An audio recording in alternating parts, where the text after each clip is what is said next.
Every morning at 4 a.m., deliver 3 meals to my grandson. If you refuse, you won't see your grandson again." Suddenly, my son's wife and her mother appeared, threatening me with these words. Caught off guard, I was speechless. What were they thinking? I sighed in disbelief. Then I made up my mind and replied, "All right, I understand. I'll do it." My son's wife and her mother were shocked by my response, and I presented them with a document I had prepared. My name is Lola. I'm currently 65 years old. When I got married, we had a big family, including a mother-in-law and great aunt. We were blessed with 3 children, leading a busy and challenging life. Now, it's just my husband and me. Our children are married and have their own lives. My eldest daughter lives far away, requiring a flight to visit, and my 2 sons live in the same state, but not close enough for frequent visits. Still, they come home with their families for gatherings and Christmas, and we become a big family again. These limited times bring back memories and are part of the joys of our old age. One day, my eldest son called. He wanted to build a house on a piece of land near our home, still in my husband's name. There's a prep school nearby that my eldest son attended, likely because my grandson Mitchell is preparing for its entrance exam. My husband and son discussed it thoroughly and decided to build the house there. Regardless of the reason, I was happy and looking forward to my eldest son's family moving closer. My eldest son is busy with work. Moving here means a slightly longer commute for him, but they prioritize their son's future and decide to move. We'll help within our capabilities, I told them. Regarding the house, I communicated with Emmy, my son's wife. But when I asked about the groundbreaking ceremony, I don't know. Or the topping out date, it's not decided yet, she coldly responded. All right, let me know when it's settled. I'll prepare and help out. I couldn't think of anything else to say. I wondered if construction hadn't started yet. It's been a while since the contract, but maybe there were issues with the land. Even after hanging up, my doubts remained. But no matter how long we waited, there was no contract. Unable to bear it any longer, my husband called our son. To our surprise, "What? It's almost built already?" Our son said that. The next day, my husband and I went to see our oldest son's family's house under construction. To our surprise, a splendid house was already built on what used to be an empty lot. Apparently, my son's wife just hadn't told us. Angry but realizing it's ultimately for our son's family, we decided not to interfere. Still frustrated, I shared my feelings with my eldest daughter living far away. "I told you Liam's family is building a house near us, right? Emmy didn't inform us about any progress. They didn't even invite us to the topping out." Then my daughter said, "Huh? Emmy's mom was on the construction company's website. I thought you guys didn't want to be in the photos." What? After hanging up, I checked the website my daughter mentioned. There was a photo of my son's family and Emmy's parents with the caption, "Why family residence topping out? Congratulations." Indeed, Emmy had told me, "It's not decided, I don't know," when I asked. But she celebrated with her parents without us. I closed the website trying to hide my sadness. Emmy's parents live in the neighboring state, so they were invited for the rare occasion. I understand that, but we wanted to be included too. That's all. Our son's house was completed, leaving a lingering discomfort in our hearts. Even about the moving day, Emmy was evasive. "I don't know." But after my husband contacted our son, we found the date. "If you have time, could you help with the move?" my son asked. Happy to be asked, I of course agreed. Later, I asked Emmy about the time. Her answer was vague. We're moving in the morning, so maybe 1 or 2 p.m. 3 p.m. is fine too."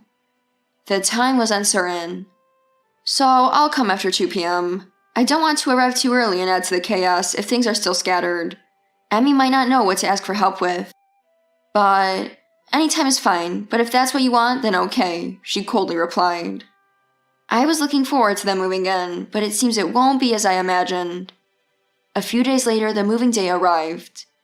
My husband, unsure what to help with, stayed back, and I went alone to the new house just past 2 p.m. as planned. Emmy, who was curt on the phone, welcomed me when I arrived. "Hello, Lola." She came out of the house with a smile that wasn't at all unpleasant. "Hello, I came to help. I brought some snacks and drinks." I handed over the refreshments I bought and stepped into the new house for the first time. Breathing in the smell of new construction, I was greeted by a familiar voice. "You're late," said my son's wife's mother, appearing from the living room. "Hello," I replied, greeting her while pondering. Late? Had Emmy told only her mother to come early again? Feeling slighted, I tried to hide my irritation. But Emmy's mother, oblivious to my feelings, laughed, saying, "Moving is such hard work. I'm exhausted. It's been a while." She casually sipped coffee, glancing at the boxes. I could only respond with a wry smile. "Sorry for being late. What time did you start helping?" I asked casually. She laughed. "Helping? It's more like moving our stuff. Emmy insisted we do it ourselves." Her loud, unrefined laughter was jarring. I instinctively asked, "What?" "Mom, did you finish setting up your room? Hurry up." But just then, Emmy's voice drowned out mine. Before I could ask again, I realized that was the answer. Unbelievable! Emmy's mother, it seemed, was moving into the house on our land without any consultation. Really, shouldn't there have been at least some discussion about it? I couldn't even muster a smile at this point. Left without a tour of the house and suddenly learning this news, I couldn't be in a good mood. "Well, this is a nice place. By the way, has Mitchell finished setting up his room?" Emmy's mother continued chatting, coffee in hand. I couldn't bring myself to respond. I just nodded along with a polite smile and headed to the kitchen, where untouched dishes lay. I silently started washing the dishes next to Emmy's mother, who was all talk and no action. After the house and the moving saga, I decided to keep a distance from my eldest son's family. The moving process had left a bitter taste, and things I hadn't noticed from afar became apparent now that we were neighbors. I could compromise with Emma prioritizing her mother, but that didn't justify treating us, her in-laws, with such indifference. My grandson got into the local prep school, but Emmy's mother attended the entrance ceremony with them. They went out for a meal afterward, and we weren't even invited. If I knew it would be this upsetting, I would have preferred not to get involved. But for better or worse, my son's wife didn't seem to think the same. And one day, sometime after this happened, the doorbell rang. Standing there was my son's wife and her mother. "Hello? What brings you here?" I was surprised by their sudden visit. Excitedly, they said, "Lola, you must be bored every day, right? Can you deliver 3 meals for our grandson every morning at 4 a.m.? "What?" I couldn't comprehend their sudden request and couldn't respond immediately. But my son's wife's mother added more pressure. "Both Emmy and I are too busy to prepare meals for Mitchell. If he's important to you, you'll agree, right? If you refuse, we'll get a divorce and you won't see your grandson again." "That's a great idea." The two of them burst into laughter. Stunned and unable to speak, they continued to threaten me. I had reached my limit. Even when I tried to keep my distance, this happened. If this is what it takes to avoid further distress, I must really cut ties. "All right, I understand. Here you go, the divorce papers." I calmly said this and handed them the divorce papers I had prepared, which were at the entrance. "What?" "Divorce, right? My son told me to get them ready, just in time." My son's wife turned pale at my words. "What do you mean?" Exactly what I said. She began to tremble at my response. My husband and I had already spoken with our eldest son. We couldn't ignore his wife's dismissive attitude towards us. And about the house, if her mother was going to live there, shouldn't we, who gave up the land, have been informed? Our son listened to our complaints in silence, then slowly began to speak.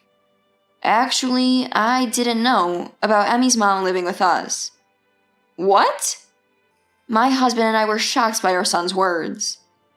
Turns out Emmy's mother had moved in after discussing it only with her daughter, and she claimed to have informed us about the topping out in the recent entrance ceremony. Our son was stunned when we said we weren't informed. Of course, it's problematic that our son neglected his wife's selfishness, but her behavior was too self-centered. And it wasn't just this. She'd say things like, "The only good thing about him is his paycheck." Even to her mother, "Liam isn't trying hard enough. That's why Mitchell doesn't have a sibling." Our son resigned, said, "Well, it's tough having my allowance cut, but I'm a man. I have to endure it as long as she takes care of Mitchell." I couldn't help but scold him for laughing it off. "What are you saying? You are our cherished child, raised with care. You don't deserve to be treated so badly by others. Value yourself more." After my words, my eldest son quietly thanked me, then said, "I'd divorce if I could, but with Mitchell, it's better to have a mother around." My husband and I exchanged glances at his words. Even if accused of being overindulgent, we as his parents are the only ones who can support him. "I can take on the role of mother any time," I naturally offered. But the conversation soon turned to the issue of custody for my grandson. However, my son believed that wouldn't be a problem. Mitchell isn't a little kid anymore. He can voice his own opinions. I think he knows which side is better for him. Even so, children often choose their mothers. The thought of losing custody and possibly never seeing him again was more worrying than unsettling. We ended the discussion with these concerns, but they soon dissipated. My grandson, now attending prep school, occasionally visits us. During one of these visits, we had a chance to talk. "How's prep school?" I asked. "I want to join a club, but Mom won't let me. She insists I should study more," he complained. "I don't even get an allowance. Mom and my grandma use my gift cards to support musicians. Isn't that unbelievable?" He expressed his frustration with his mother and grandmother. Initially, I wondered if he was mistaken. Adults using a child's money for supporting musicians seems far-fetched. But it turned out his words were true. His mother and grandmother were too busy following a musician, leaving them no time to prepare meals. So now he's given money instead. Since his prep school doesn't have a cafeteria, he grew tired of grocery store meals and started coming to our place for dinner. There's nothing wrong with being a fan of musicians, but there should be limits. Using a child's money or cutting the allowance of a hardworking husband is outrageous. Upon hearing that, I was determined not to let my son's wife get custody of my grandson. I was convinced that my intelligent grandson wouldn't choose his foolish mother. After another discussion with my eldest son, it seemed his mind was set. I prepared the divorce papers for him as he couldn't get them during the weekday, and placed them by the entrance so he wouldn't forget them. My son's wife turned pale and fell silent when she heard my whole story. It's not wrong to be a musician supporter, but everyone else manages their work, studies, household chores, all while supporting someone they like. Are you really doing what you should be doing? She didn't respond to my question. I continued. You came here today to ask me to make Mitchell's lunch because you want to wait for the musician, right? I heard it from Mitchell. No matter how much you threaten to keep me from seeing Mitchell, or say it's for his sake, I won't support your almost criminal hobby. My son's wife's mother, who had been silent until then, became furious. Criminal? That's disrespectful and prejudiced. Prejudiced? Waiting daily for someone at their workplace is nothing but stalking. Just because they're musicians, you aren't arrested. Think about their feelings. It's embarrassing to have such a nuisance in the family. I was loud in my anger. My son's mother-in-law was shaking, trying to say something, but she couldn't come up with any rebuttal. Of course she couldn't. Liam has made up his mind to divorce.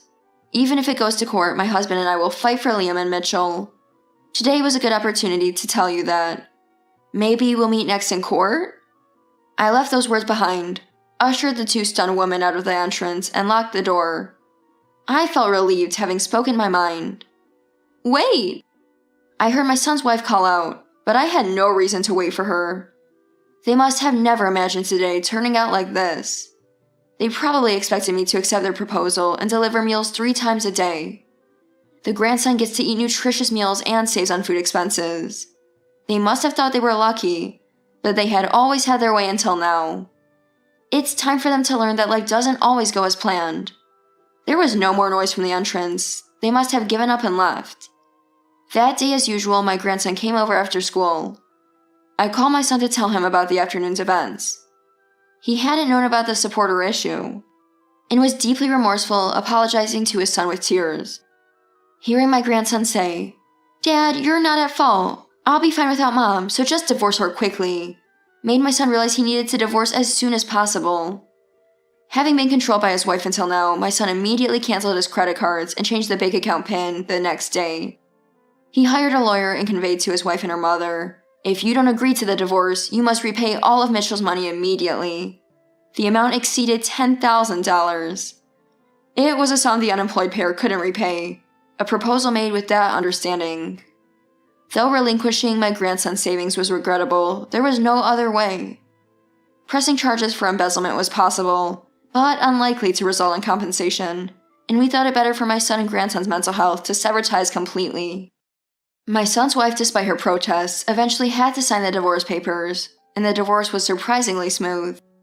She and her mother had to leave the house, reacting unexpectedly and causing a scene about property redistribution. But the land was in my husband's name, and the house and mortgage in my son's. When his wife absurdly proposed, "Just let us live here," my son responded with, "Rent is $15,000. With just one sentence, she exploded in anger. "You only built a small house and act all high and mighty." And she retorted to my eldest son. My grandson retorted, "At least he built a house, unlike you." My son couldn't help but laugh, happy to have his son's support. "You can keep your lives," his wife spat bitterly. But who was really being abandoned? My son and grandson watched them leave in anger, smiling. Now they're staying at her sister's place, who married into a large farming family in the countryside. Life will surely be tough for them, and finding work in the countryside isn't easy. They won't have time or the means to continue their fan activities. Now they will have to help diligently on the farm, at least to avoid causing trouble for her sister and her family. They even called once begging, "I'm sorry, I want to come back." "But your home is where you're living now," my son firmly responded. They face a life without disposable income or freedom, but it's just the consequences of their actions. They need to endure and appreciate this life. My son officially became the custodial parent, as my grandson wished. Even without that, the neglectful parenting would have likely resulted in losing custody. My grandson joined the table tennis club he wanted, and receives an allowance of $100 a month from his father. I said, it might be too much for a middle schooler, but it turns out that Mitchell is saving and investing half of it every month. We and his father had told him not to worry about money, but "I still need to grow it a little," he said. I was so surprised that I was at a loss for words, but he is such a well-grounded child, and I couldn't help but admire him. Now, my son and grandson live together. Every morning they stop by to pick up the lunch I prepare, then head to school and work, returning to our house for dinner before going back to their home. All I can do is support their life in this way. But seeing them happy, my husband and I feel happy too. They may face challenges as a father-son household, but they always have our support. Life is just beginning, and I hope for their happiness, as their joy is ours too.